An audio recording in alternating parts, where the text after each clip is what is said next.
Kenapa saya cerita zuriyah? Terus satu peradaban. Gini bahasa Indonesia mohon ya.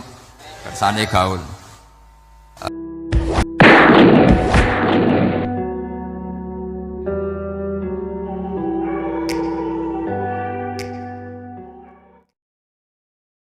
Bismillahirrahmanirrahim. Rahmatullahi wabarakatuh.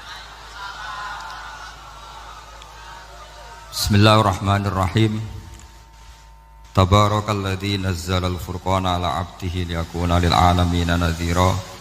Allahumma shalli wa sallim ala sayyidina Maulana Muhammadin wa ala alihi wa sahbihi asma'in nama ba'du.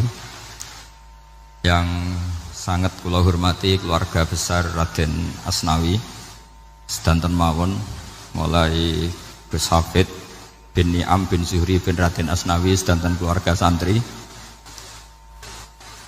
niki kudanan nggih niati dudusan nonton mawon. Terus riyen wonten cerita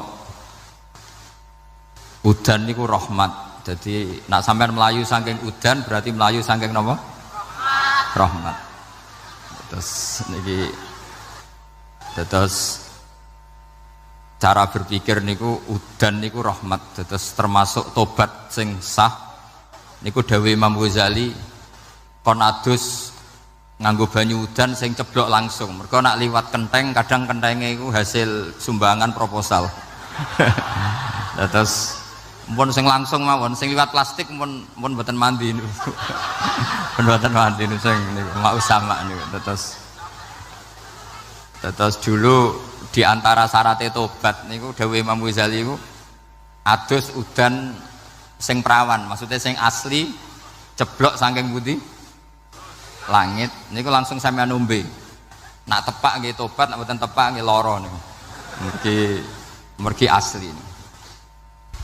Terus kula matur nuwun sanget jenengan hormat teng Raden Asnawi. Beliau sekarang generasi keempat nggih, wonten sing generasi ketiga. Nasab kula kepanggih Raden Asnawi teng Asnawi sepuh. Terus Raden Asnawi gadah bah namine Abdullah Husnen, terus Ibu Ayu Sofiyah niku binti Asnawi sepuh. Kula buyut kula kandung damaran niku Hafsah binti Maksum bin Soleh bin Asnawi sepuh. Kenapa saya cerita zuriyah? Terus satu peradaban. Gini bahasa Indonesia mohon nggih. Kersane gaul. Satu peradaban itu yang bisa bangun itu zuriyah itu komunitas gen. Meskipun nanti komunitas gen itu bisa disadap atau dibajak oleh orang-orang yang tidak gen. Jadi agak ilegal tapi itu sah. Karena sampean bisa misalnya kalah nasab sama saya, misalnya bilang nanti ketemu di Nabi Adam saja Gus gitu. Nanti pasti kita ketemu di siapa? Nabi Adam. Terus kedua, kekalahan nasab itu udah abadi karena nanti setelah jenengan ditanya di kuburan bapak kamu siapa? Itu disuruh jawab Nabi siapa? Ibrahim. Terus kekalahan nasab sampean nanti berakhir di kuburan karena nanti dijawab siapa bapak kamu? Disuruh jawab siapa? Nabi Ibrahim. Jadi yang punya bapak Karmen apa itu sudah selesai, sudah nggak dipakai lagi. Nanti pakai siapa? Nabi siapa? Ibrahim. Nah, kenapa saya cerita bahwa nasab gen itu akan disatukan oleh satu visi ilmiah yang objektif. Gini ku dawuh Nabi Yusuf, wattaba'tu millata abai Ibrahim wa Ishaq wa Yaqub. Terus dawuh Nabi Yusuf, maka nalana an nusyrika billahi min syai'. Jadi saya ngikuti leluhur saya. Ini dengerin ya, saya ngikuti leluhur saya, yaitu Nabi Yakub bin Ishak bin Ibrahim. Leluhur saya itu siapa? Maka nalana an nusyrika billahi min syai', yaitu keluarga besar yang tidak pernah melakukan kemusyrikan. Ya, keluarga besar kami punya tradisi tidak pernah melakukan kemusyrikan. Dan bahkan itu dibahasakan tidak mungkin kita ini melakukan kemusyrikan. Maka nalana itu kira-kira kalau bahasa Indonesia itu kita ini tidak mungkin melakukan kemusyrikan. Nah, kenapa demikian? Itu berangkat dari logika yang permanen. Disebut yusabbitu Allahu alladziina aamanu bil qouli tsabiti fil hayatid dunya wa fil akhir. Logika permanen itu begini misalnya. Kita ini kan hidup dari bapak dari ibu terus sampai Nabi Adam. Kemudian setelah Nabi Adam ini berakhir, kemudian kita mau tidak mau berpikir Nabi Adam itu siapa? Terus diterangkan ternyata Nabi Adam itu satu makhluk hidup yang mulanya dari tanah, lewat wahyu Allah, lewat titah Allah kun, kemudian jadi manusia yang bernama Adam. Sebelum Adam ada bumi, ada langit, ada cakrawala, macam-macam. Kemudian itu kita rumuskan lagi, asal usulnya adalah tidak ada, adamiyun makhdun. Akhirnya kita tahu bahwa alam raya ini diwujudkan setelah dari tidak ada. Nah tentu terus kita berpikir, dari tidak ada menjadi ada itu pasti penyebabnya adalah sesuatu yang ada. Nah yang ada itu disebut wajibil wujud. Karena wajibil wujud ini wujud sendiri, nggak ada saingannya. Karena Allahu wala syai'amahu, Allah ada dan tidak ada pesaingnya. Maka kita ini berpikir nggak mungkin ada kekuatan manapun yang menyamai Allah.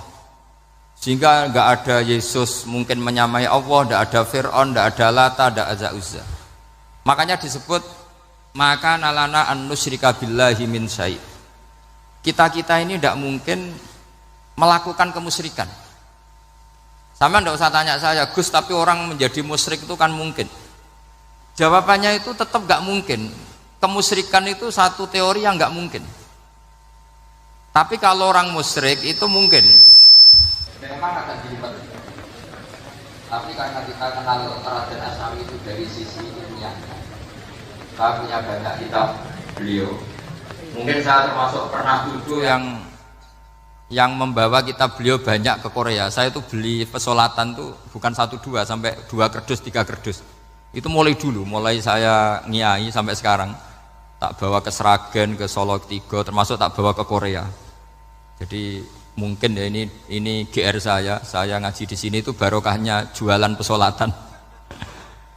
Tapi bukan jualan yang cari laba enggak, karena tak gratiskan, tapi itu dagang akhirat lah kira-kira gitu. Jadi kalau saya masuk neraka kita era pantas bakul pesolatan kok masuk neraka gitu. Kayak itu enggak pantas itu. Karena saya termasuk orang ya yang cara berpikir itu optimis. Dulu di sini ada orang alim alama namanya Raden Asnawi. Terus kemudian sejarah agak berpolemik, ada yang mengatakan beliau itu muridnya Syekh Nawawi, ada yang mengatakan tidak.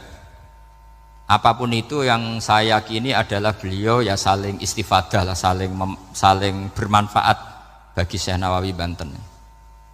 Saya punya catatan sejarah banyak tentang Raden Asnawi karena guru-guru kita itu akan ketemu di Syekh Nawawi Banten. Yaitu kita tahu misalnya saya ngaji Mbah Mun ngaji Mbah Zubair misalnya ngaji Syekh Fakih Mas Kumambang, ngaji Mbah Mahfud, terus ngaji Sayyid Abi Bakar Sato, terus ngaji Sayyid Zaini Dahlan. Kalau keluarga sini mungkin misalnya Gus Hafid, Mbah Niam, Mbah Zuhri, terus Raden Asnawi. Raden Asnawi kita tahu nikah dari istri mudanya Syekh Nawawi, yaitu Nyai Hamdana. Saya sering diceritani Mbah Mun, terus Nyai Hamdana punya anak yang namanya Zuhriyah dari Syekh Nawawi. Kemudian setelah dinikahi Raden Asnawi punya anak namanya Zuhri, Minan, Niam, terus sampai ke Gus Hafid itu, Hafid bin Niam. Kenapa saya cerita ini? Karena kealiman itu adalah sesuatu yang dibanggakan Allah. Imam Amudi itu ulama ahli matematika. Jadi ada ulama itu ahli matematika. Dia nggak pernah ngajarkan pesolatan, zakat, sholat, tapi dia ngajar matematika. Kemudian dari matematika itu beliau menjadi ahli tauhid. Sehingga nanti Mungkar Nakir itu nggak akan tanya dia marabbuka wa manabuka, karena dia punya rencana. Yang ngajar tauhid itu saya kata. Jadi kalau dia malaikat nakir marabbuka, pangeran kamu itu siapa? Malaikat malah dilawan. Kamu pernah ngajar tauhid? Saya ini guru tauhid. Singkat cerita, saking keramatnya Imam Amudi, kata Allah, ya Amudi, presentasikan ilmu tauhid yang lewat jalur matematika ke semua malaikat saya. Semua malaikat saya tahu cara berpikir matematis. Karena malaikat itu imannya itu iman mauhibah, karena dia malaikat, ya iman karena tahu neraka, tahu surga, terus dia iman.